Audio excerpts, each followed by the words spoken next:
الرحمن الرحیم۔ السلام علیکم، میں ہوں مہر بلال۔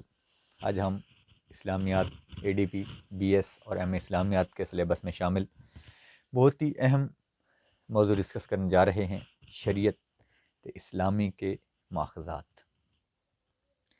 اللہ تعالی ہمیں صحیح معنوں میں اس کی وضاحت اور تعریف کرنے کی توفیق بخشے اور اس میں ہونے والی لغزشوں سے درگزر فرمائے۔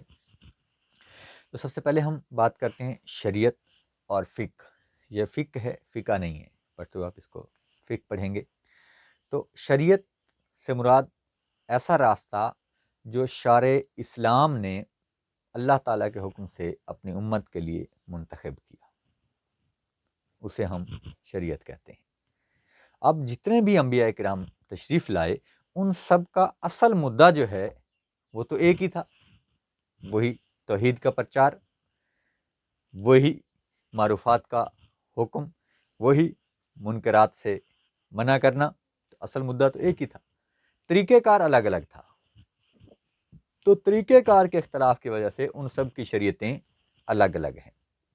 تو اللہ تعالیٰ نے جس امت کو حالات و واقعات کے مطابق جو طریقہ کار بتایا، اس کے مطابق وہ امت چلتی رہی۔ تو ہر رسول کے پاس الگ الگ شریعت تھی، مطلب الگ الگ طریقہ تھا، اور دین سب کا ایک ہی تھا، اصل مدعا سب کا ایک ہی تھا۔ دوسری چیز ہے فقہ۔ تو فقہ جو ہے وہ شریعت کی ضمنی ایک کیفیت ہے، یعنی جو آپ کے مسائل ہیں ان کے بارے میں بیان کرنا، یہ فقہ کہلاتا ہے۔ جو طریقہ عبادت ہے ان کے بارے میں بات کرنا، یہ فقہ کہلاتا ہے۔ تو فقہ شریعت نہیں ہوتی، یہ ذہن میں رکھیں۔ ہم شریعت محمدی کے پیروکار ہیں، تو شریعت یہی ہے۔ فقہ جو ہے وہ حنفی، حنبلی، شافعی یا مالکی وہ ہو سکتی ہے، لیکن وہ شریعت حنفی نہیں ہے، وہ شریعت مالکی نہیں ہے، شریعت حنبلی نہیں ہے، شریعت شافعی نہیں ہے۔ وہ فقہ ہیں، فقہ حنبلی ہے، فقہ مالکی ہے، فقہ شافعی ہے، فقہ حنفی ہے۔ تو فقہ کیا ہے؟ وہ ایک طریقہ ہوتا ہے عبادت کا جو ایک امام مخصوص کرتا ہے اور اس کے پیروکار پھر اس کے اوپر عمل کرتے ہیں۔ ایک طریقہ ہوتا ہے معاملات کا، وہ امام مخصوص کر دیتا ہے۔ اب ذرا وہ بھی قرآن و سنت سے ہی مخصوص کرتا ہے، ہم آگے چل کے دیکھیں گے کہ کہاں سے وہ اس کو اخذ کرتے ہیں، کس طرح انداز سے اخذ کرتے ہیں، کیونکہ یہ بہت مشکل مرحلہ ہوتا ہے۔ تو جب وہ بنا دیتا ہے تو ایک راستہ، اس کے اوپر وہ چلتے ہیں، لیکن وہ شریعت نہیں ہوتا، وہ صرف اور صرف فقہ کی مسائل کا ایک حل ہوتا ہے جس پر آپ چل رہے ہوتے ہیں۔ تو شریعت صرف اور صرف ایک ہی ہے، شریعت اسلامی، شریعت محمدی، جو آقا نامدار صلی اللہ علیہ وسلم نے امت کے لیے مخصوص کر دی۔ اب ہم دیکھتے ہیں، اب ہماری شریعت کیا ہے؟ شریعت اسلامی۔ تو ہم دیکھتے ہیں کہ اسلام کیا ہے۔ اسلام فی الحقیقت تسلیم و اطاعت کا نام ہے۔ جب آپ اپنی خواہشات کو اپنے رب کے تابع کر دیتے ہیں تو آپ مسلمان کہلاتے ہیں۔ جب آپ خود کو آقا نامدار صلی اللہ علیہ وسلم کی اتباع میں وقف کر دیتے ہیں تو آپ مسلمان کہلاتے ہیں۔ تو مسلمان ہوتا ہی تب ہے جب وہ تسلیم و اطاعت کا پیکر ہوگا۔ اگر کوئی شخص تسلیم و اطاعت سے پیچھے ہٹتا ہے تو وہ مسلمان نہیں ہو سکتا۔ لازم ہے کہ وہ اللہ اور اس کے رسول کی اطاعت کرے، اس کے حکم پر چلے۔ اب دوسری چیز یہ ہے کہ شریعت کے اندر کیا چیزیں ہیں۔ ہم پہلے شریعت کو تھوڑا سا واضح کر لیتے ہیں، پھر ان کے ماخذات کی طرف آئیں گے تاکہ سمجھنے میں آسانی رہے۔ تو شریعت کے اندر جو ہیں وہ چیزیں پسندیدہ ہیں جو فطرت میں پسندیدہ ہیں۔ اسلام دین فطرت ہے، تو جو چیزیں فطرتاً پسند کی جاتی ہیں وہ شریعت میں معروفات ہیں۔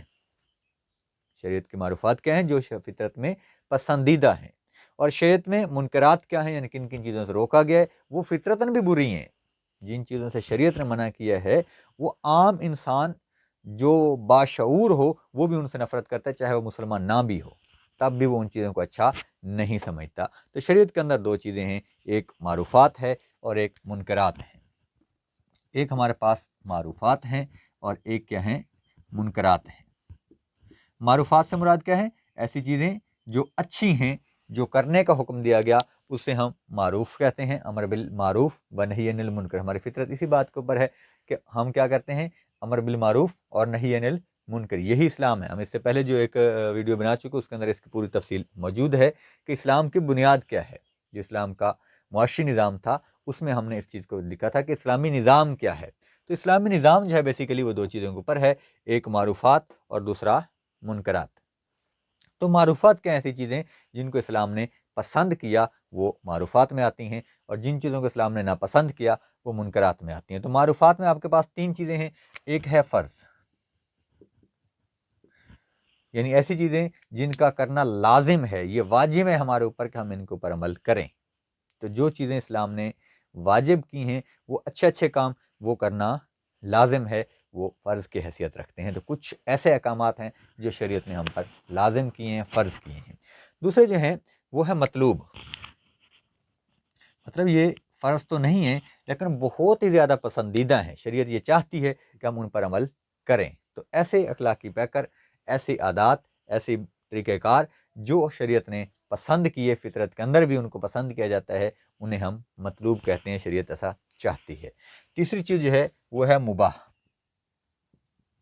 یہ بھی معروفات میں آتا ہے۔ مباح کا مطلب یہ ہے کہ شریعت نے منع نہیں کیا، یعنی کوئی ایسا کام جس کے کرنے سے شریعت نے منع نہیں کیا لیکن اس کو بہت زیادہ کرنے کا سختی سے حکم بھی نہیں دیا، تو آپ اس کو کر سکتے ہیں، آپ اس سے رک بھی سکتے ہیں، وہ آپ کے اوپر ہے۔ آپ اب جتنے بھی یعنی دو طرح کے معاملات آ گئے، ایک فرض آ گیا، دوسرا مطلوب آ گیا۔ اس کے بعد جتنے بھی معاملات ہیں وہ سارے کے سارے مباح میں آتے ہیں۔ دوسری چیز جو ہے ہمارے پاس وہ منکرات ہیں جن سے شریعت نے منع کیا، اس کی بھی دو قسمیں ہیں۔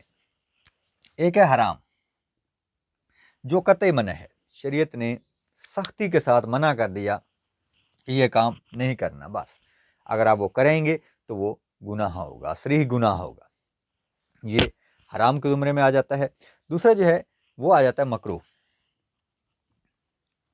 تو وہ کام جس کو شریعت نے سختی کے ساتھ منع نہیں کیا لیکن پسند بھی نہیں کیا، شریعت نے سختی کے ساتھ اس کو منع نہیں کیا لیکن اس کو پسند بھی نہیں کیا گیا، تو اس سے بچ جانا زیادہ بہتر ہوتا ہے۔ یعنی شریعت کے جو ناپسندیدہ عمل ہیں وہ مکروہات میں آ جاتے ہیں، اور جو پسندیدہ عمل ہیں وہ مباح میں آ جاتے ہیں۔ یعنی دونوں ہی ایسے ہیں جن کے بارے میں صریح حکم موجود نہیں ہے لیکن آپ احتیاطاً اس کے ساتھ چل سکتے ہیں، یعنی اسے بچ جانا زیادہ بہتر ہے۔ تو یہ تو ہے ہمارے پاس شریعت کی تھوڑی سی وضاحت، یہ بہت بڑا موضوع ہے جو ہم جیسے طالب علم کے لیے سارے کا سارا بیان کرنا ناممکن ہے، لیکن ہم اپنی ضرورت کے مطابق بچوں کی رہنمائی کی خاطر جتنا کچھ ہمیں معلوم تھا ہم نے تھوڑا سا اس کا اختصار کے ساتھ بتا دیا۔ اب ہم آتے ہیں اپنے اصل موضوع کی طرف کہ اس کے ماخذ کیا ہوں گے، یہ جو شریعت ہے، یہ جو سارے معاملات ہیں، ان کو ہم کہاں سے ڈھونڈیں گے، کیسے ہم پتہ چلے گا کہ اس کا کیا طریقہ کار ہے؟ تو اس میں سب سے پہلا جو ہمارے پاس سورس ہے وہ قرآن مجید ہے۔ اللہ تبارک و تعالیٰ نے انسانوں کی رہنمائی کی خاطر قرآن مجید نازل فرمایا۔ اب قرآن مجید ایسی کتاب ہے جو فی الحقیقت اللہ تبارک و تعالیٰ کے الفاظ ہیں، ایسی کتاب ہے جو اللہ تبارک و تعالیٰ نے ضرورت انسانی کے تحت نازل فرمائی۔ قریباً 23 سال کے عرصے میں نازل ہونے والی یہ عظیم کتاب، یہ پچھلی ساری کتابوں کی اصلاح بھی کرتی ہے، مہیمن ہے ان کے لیے، یہ انسانی زندگی کے ہر پہلو کا احاطہ کرتی ہے۔ تو ہمارے پاس سب سے بڑا جو ذریعہ ہے شریعت اسلامی کا وہ قرآن مجید ہے۔ اب قرآن مجید کیا ہے؟ ایک تو یہ کہ وہ کلام اللہ ہے، اس وجہ سے وہ قابل اعتماد ہے۔ دوسرا دیکھیں ہمیں عقلی طور پر بھی اس کو دیکھنا ہے۔ دوسری چیز یہ ہے کہ وہ محفوظ ترین کتاب ہے، اللہ تبارک و تعالیٰ نے خود ہی اس کی حفاظت کا ذمہ لے لیا۔ قرآن پاک میں ہے کہ بے شک ہم نے ہی اسے نازل کیا اور ہم خود ہی اس کے نگہبان ہیں، یعنی اللہ تعالیٰ نے خود اس کی نگرانی کا ذمہ لیا۔ تو آپ اندازہ لگا سکتے ہیں کہ کس حد تک وہ محفوظ ہے، کہ جس طرح وہ آج سے 1400 سال یا 1450 سال پہلے قابل عمل تھی، اسی طرح آج بھی قابل عمل ہے، اس میں کوئی تعریف نہیں ہوئی ہے۔ تو ایک تو اس بات سے حوصلہ ملتا ہے، مطلب یہی سب سے بہترین ذریعہ ہے، اس میں کوئی رد و بدل نہیں کی گئی۔ جس طرح پہلی آسمانی کتابوں کے اندر رد و بدل کر دی گئی، وہ مشکوک ہو جاتی ہیں کہ پتہ نہیں عمل کریں نہ کریں، ایسا قانون تھا نہیں تھا، تو مشکوک ہو گئی۔ لیکن قرآن پاک کے بارے میں ایسا کوئی شک نہیں ہے، وہ پہلے ہی آیت میں یہی کہہ دیا گیا کہ لا ریب فیہ، اس میں کوئی شک ہے ہی نہیں کہ یہ ایسی کتاب ہے جس میں کوئی شک کی گنجائش ہی نہیں ہے، شک ممکن ہی نہیں ہے کہ اس کے اندر شک ہو، شک کیا ہی نہیں جا سکتا۔ تو ایسی کتاب جو محفوظ بھی ہے، جس کے اندر ہمارے معاملات بھی ہیں، جو بھیجی ہی انسانیت کی رہنمائی کے لیے گئی، وہ قرآن مجید ہے۔ تو ہم اس کے ساتھ یعنی اس سے اپنی جو شرعی مسائل ہیں ان کا حل معلوم کر سکتے ہیں۔ اب دوسری چیز یہ ہے کہ قرآن پاک سے ہر بندہ حل نہیں نکال سکتا، اور ہر مسئلے کا حل ہمیں واضح ملتا بھی نہیں ہے۔ تو جب واضح طور پر قرآن مجید سے حل نہیں نکلے گا تو پھر ہمارے پاس دوسرا جو سورس ہے وہ سننا ہے۔ سننا سے مراد کیا ہے؟ راستہ۔ تو ایسا راستہ جو اللہ تعالیٰ کے پیارے محبوب صلی اللہ علیہ وسلم نے اللہ تعالیٰ کی رضا، ان کی مرضی سے چنا، اس کو ہم سننا کہتے ہیں۔ سنت اور حدیث دو چیزیں ہیں، اب اصطلاحاً وہ الگ الگ ہیں، لیکن ہم یہاں ان کو مترادف کے طور پر لیں گے، یعنی حدیث اور سنت ایک ہی ہے، جو سرکار نے فرما دیا، جو سرکار نے کر دیا، وہ سارے کو ہم سنت میں لیتے ہیں۔ تو سننا میں جو آئے گا ہمارے پاس، وہ سرکار کا قول و فعل آئے گا۔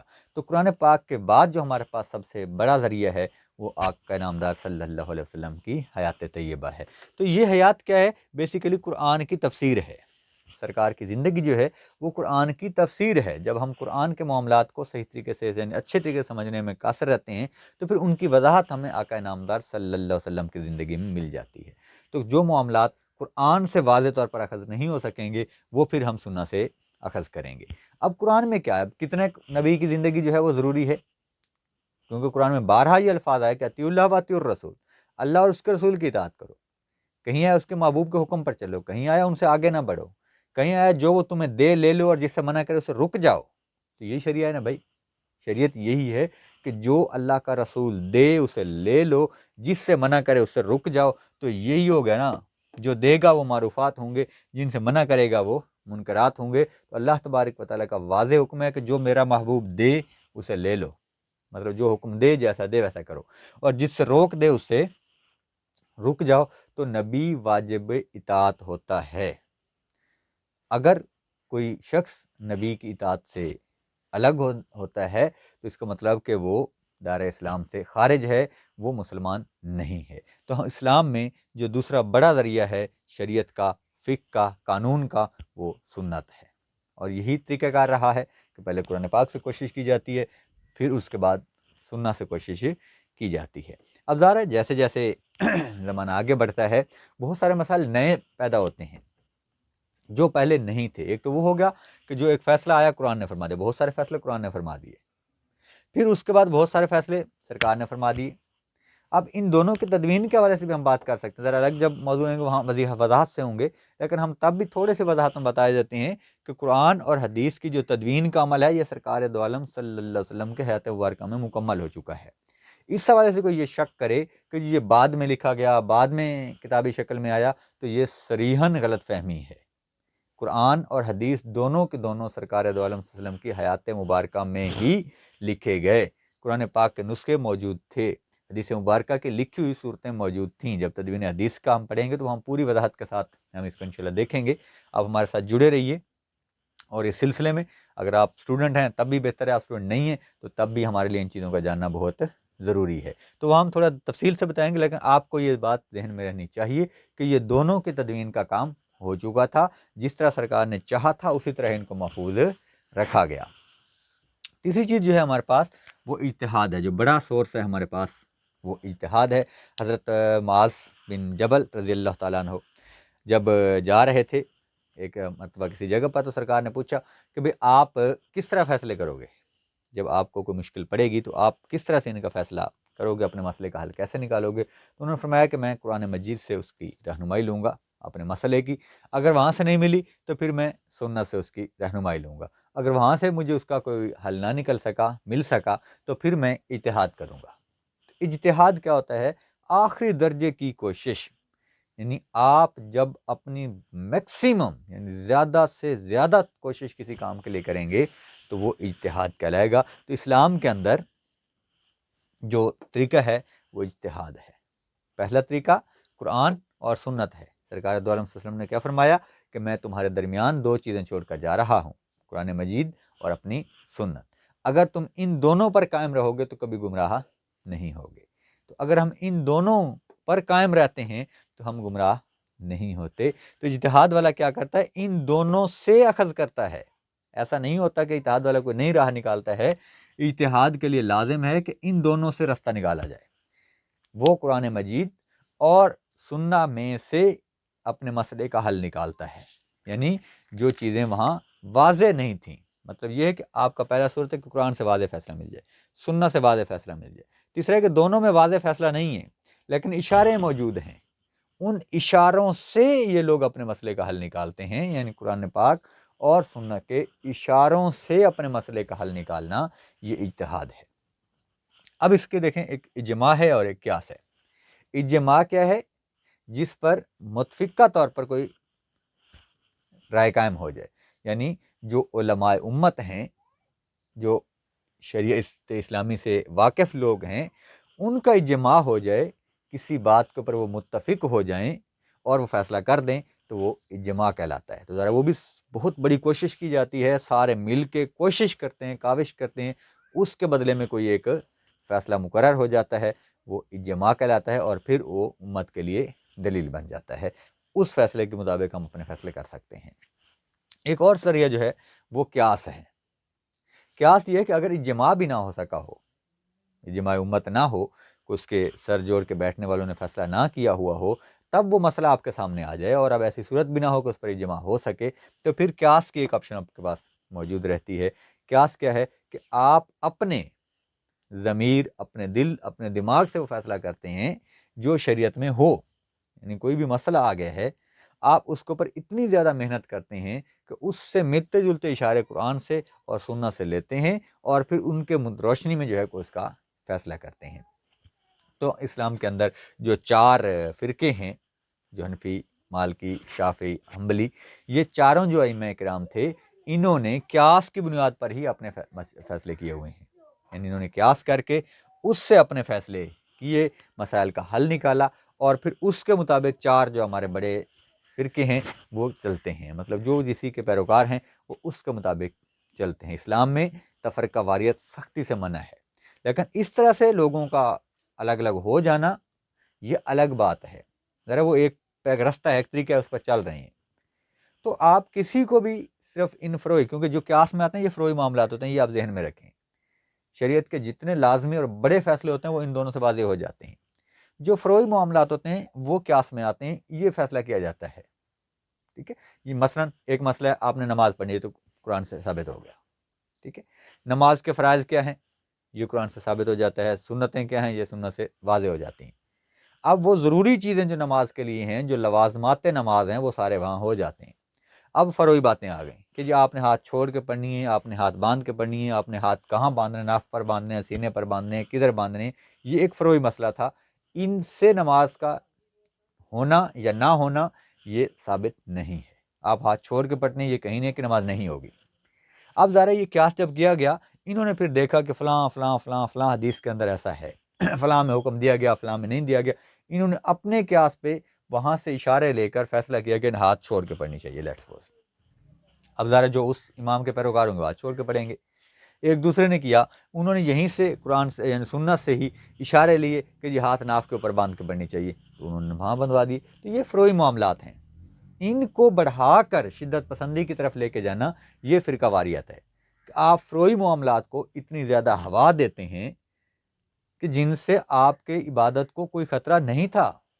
لیٹس سپوز وضو کے معاملے کو آپ لے لیں، اب کوئی کہے جی کہ پہلے ہاتھ دھوئیں، کوئی کہے پہلے پاؤں دھوئیں، بھئی ہاتھ دھوئے گئے، جو اس کے 4 فرائض ہیں وہ چاروں کے چاروں ہمارے جتنے بھی فقہ ہیں، وہ چاروں فرائض جو قرآن و سنت سے ثابت ہیں وہ سب نے کر لیے۔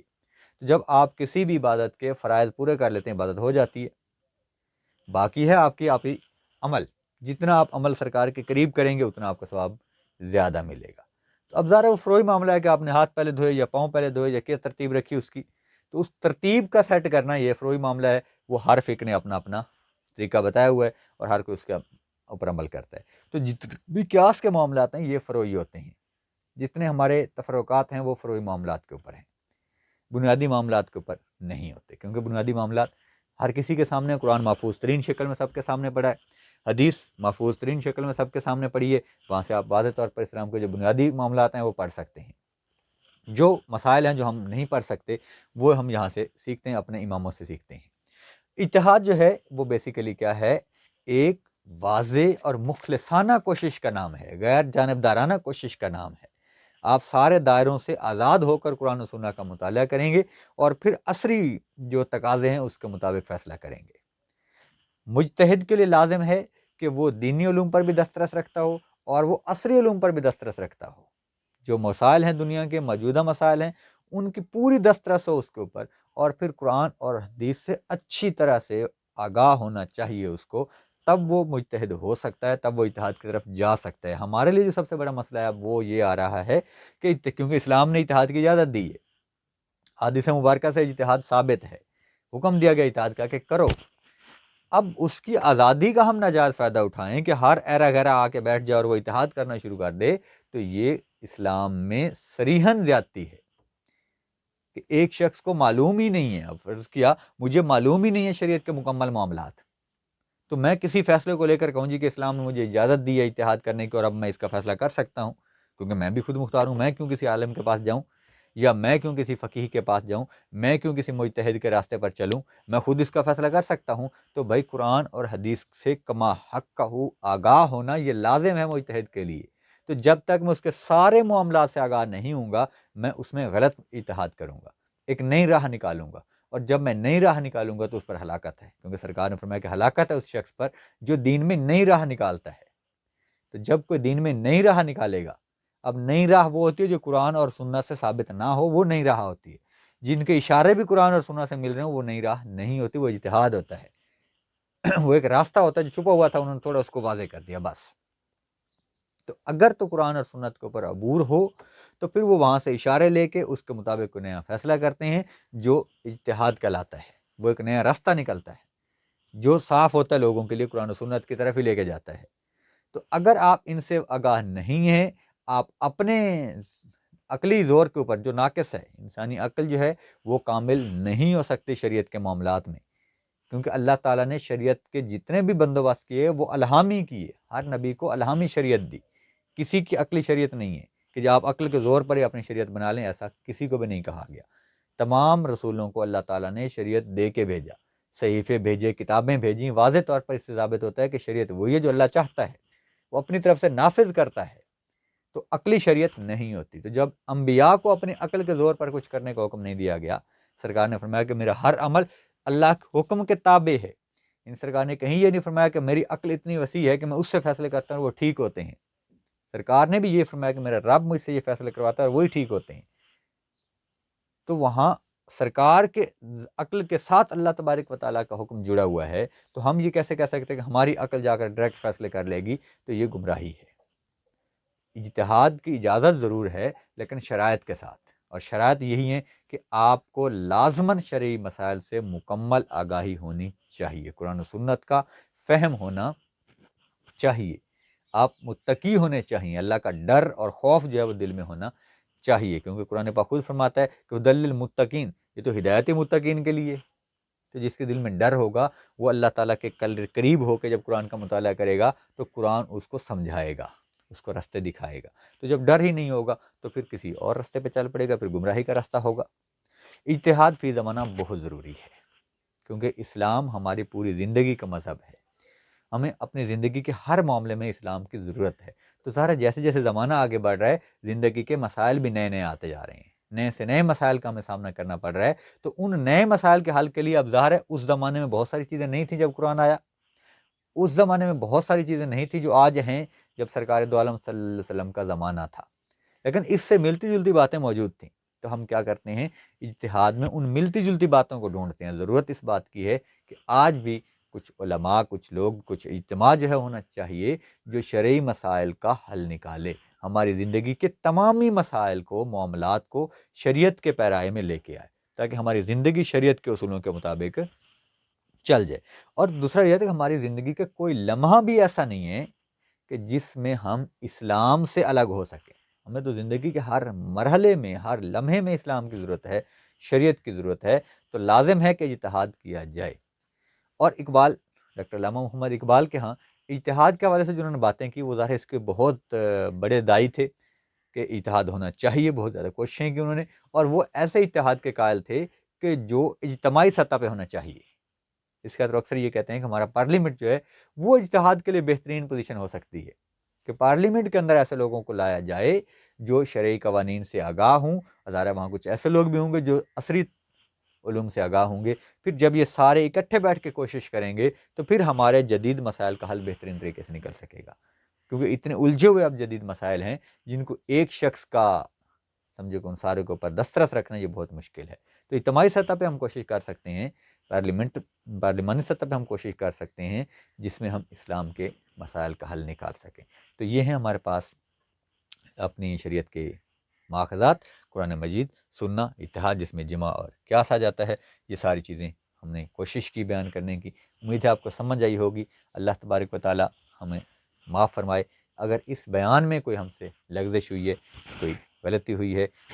آپ اس سے زیادہ جانتے ہیں یقیناً، تو آپ ہمیں رہنمائی کیجیے، ہمیں بتائیے، جہاں کہیں کوئی بہتری کی گنجائش ہے ہمیں ضرور گائیڈ کرتے رہیے، کیونکہ چراغ سے ہی چراغ جلتا ہے۔ ہم آپ سے سیکھ کر مزید اچھے الفاظ لائیں گے، مزید اچھی باتیں کریں گے، اور بہت سارے لوگ جو نہیں جانتے ان تک یہ بات پہنچے گی۔ اللہ تعالیٰ ہمیں اس کی توفیق دے۔ والسلام۔